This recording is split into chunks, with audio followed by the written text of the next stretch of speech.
This great civilization was bled and looted for over 1,000 years, and its people brainwashed and became impoverished and lost their self-esteem, all in a matter of 300 years. Question is, why? What is it that was lacking in us, despite all this brilliance, all these great achievements? How did this happen? And if this has happened, can it happen again? Is there some structural flaw in our way of thinking which has brought this about and can bring it about again? Now the challenges are much more sophisticated. Much more sophisticated.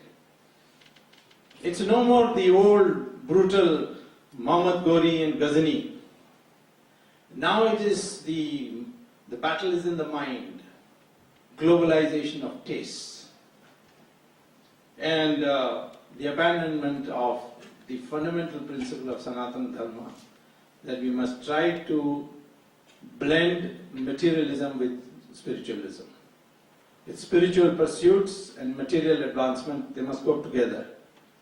Now that the spiritual part has been dropping in importance with the rise of globalization of tastes. So now you don't see the threat.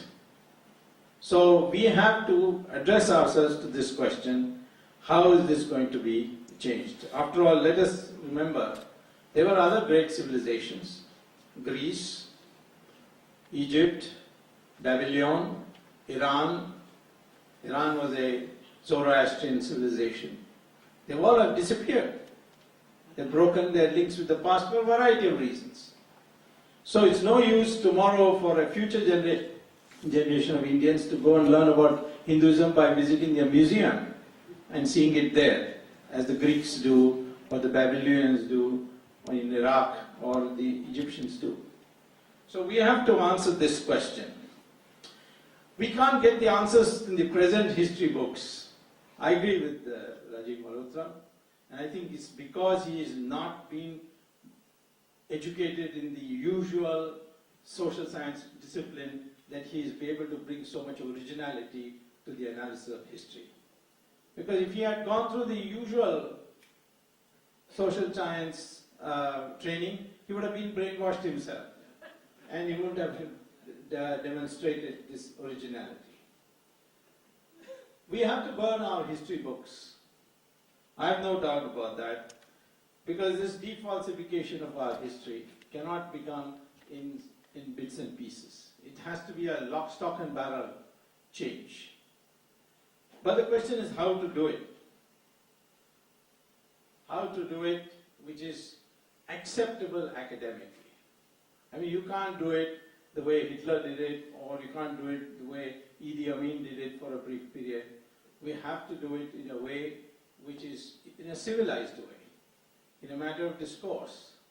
We have this ancient system called Shastrat, where we engaged in debate.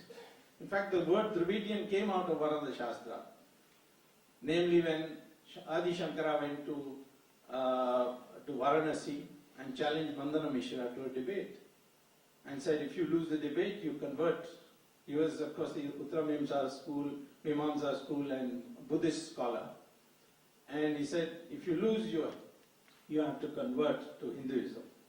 If I lose, I will become your Shishya. These are the two greatest exponents at that time. And the question is, Mandana Mishra agreed, but then there was a question, who's going to debate, who's going to judge this debate? So Mandana Mishra's wife was chosen as the judge. And after the debate, Mandana Mishra lost, which means never trust your wife to be the judge. And he became the first Shringeri Shankaracharya. So that's, and there the principles are laid down, how the academic discourse is to be conducted. So we have to do it in that way, which means you must footnote your sources. You must present the point of view of the other side and then demolish it. That's the academic discipline that we have to observe. Unfortunately, there are many, many wonderful books written by many scholars about the correct chronology of India, the correct Indian history, but it's not academically acceptable because it's not footnoted. It doesn't describe all the other researches that have been done to date, why they are wrong, why they should be rejected. And that is precisely what we need to do. If you are going to have a Hindu university in this country, the university should educate people not to be dogmatic, not to be doctrinaire, but to be academic, to place a point of view and then to demolish it by arguments and sources. I would say The Invading of the Sacred was perhaps the first book I saw where you actually did it in a professionally academic way. And I compliment Rajiv Malhotra because he was the moving spirit teacher. Shri Swami Dayanand Saraswati, the founder, convener of the Hindu Dharma Acharya Sabha, the first Hindu monks organization that has ever come to existence in the known history of India, where all the Shankaracharyas are members, all the Mahamandaleshwaras are members, all the Pithadipatis are members, all the Akhadas are members. This is the first time such an organization come into being. And of course I've been fortunate to be invited to all its, they once in 2 years they have a conference. I've been invited to it, maybe because my name is Swami, so I'm entitled. But in that, these books have been brought in big cartons and distributed by Swami Dayanand Saraswati. Has been so taken up. We have all taken up. That's the kind of quality of work that needs to be done. We need to build a library of scholarly books first, as a first step to understand what happened in our history.